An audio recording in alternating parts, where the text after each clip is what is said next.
अब साला बिस्मिल्लाह। अल्लाह जा किरोड़े बार एहसान, अल्लाह साईं तोखे वधाईंदो, कोसो वाह न लॻंदई। ख़ैर सां नंढो रईस नादिर बि पंहिंजे घर अची वियो। हाँ मासी, अल्लाह साईं करम कयो। बाक़ी डॉक्टरनि तसली जवाब ॾेई छॾियो। नादिर खे मथे वारो तमामु ख़तरनाक धकु लॻो, पर अल्लाह साईं जी महिरबानी थी जो घर वापसि अची वियो आहे। अलाए छो ये चुप चुप कयो पियो आहे, कंहिंसां ॻाल्हाए ॿोलाए कोन थो। जेको बि अचे थो न उनखे गौर सां ॾिसे, इहे थो लॻे ॼण को पहिरियों भेरो कंहिंखे ॾिठो हुजेसि। मासी, मथे में धकु लॻण जे करे नादिर जी यादाश्त ख़तमु थी वई आहे। इन करे हू न कंहिंखे सुञाणे थो, ऐं न ई वरी हुनखे ख़बर आहे त हू आहे किथे। बाक़ी डॉक्टर चवनि था त अलाह कंदो आस्ते आस्ते ठीकु थी वेंदो। अलाह कंदो, अलाह कंदो, अलाह अलाह जो हबीब कंदो।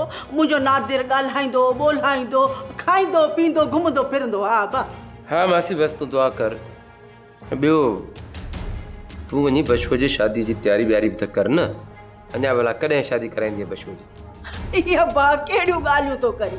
असां ग़रीबनि जी शादियुनि जूं कहिड़ियूं तयारियूं? हा बसि मिड़ई नची टिपी ॿ सहरा ॻाए कुंवार खे घर वठी ईंदासीं। अबा कहिड़ो असीं भत कंदासीं।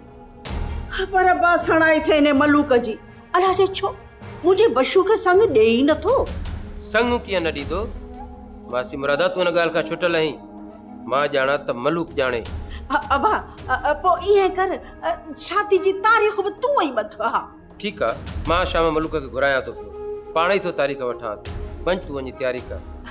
महिरबानी रहिस, महिरबानी। ऐं मुंहिंजो इहो कमु बा तूं कर, मुंहिंजो बशू ख़ैर सां पहिणिजी अचे। अभाउ जी जी सॾे पई, वञा ॾिसां छा पई चओ।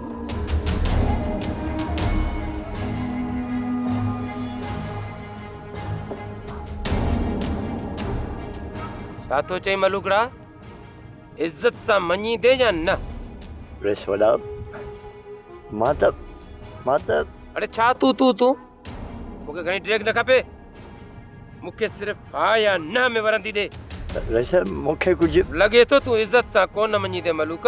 बोतार साईं, बाबा जेसीं ताईं हिन जी कन मट न थींदी नी, तेसीं सवाल ई पैदा न आहे जो मूंखे संग ॾे। पर तूं चुप कर। मलूक, मुंहिंजी हिकिड़ी ॻाल्हि ॿुध। इन खां अॻु में जो मां तोखे उफट मारे छॾियां, सुभाणे के सिज में मूंखे जवाब ॾे। हल।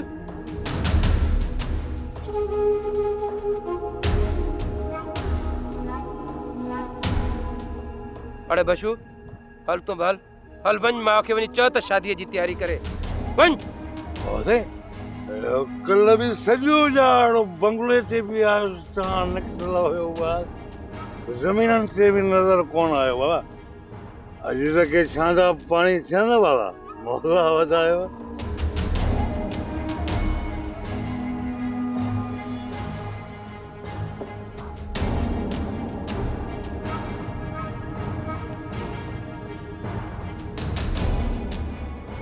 ख्याल कर किरे थो।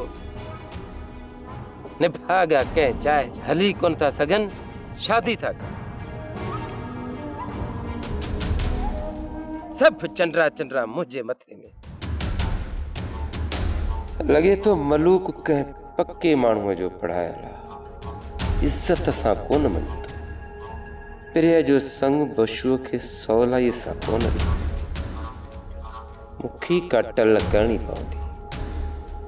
गोर खे चवां थो त चोरी करे वञी मलूक जे घर उछलाए।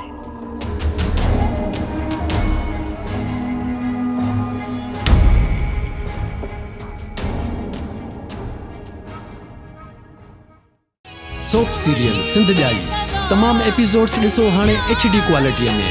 विज़िट करियो असांजो YouTube channel Sindh TV HD drama.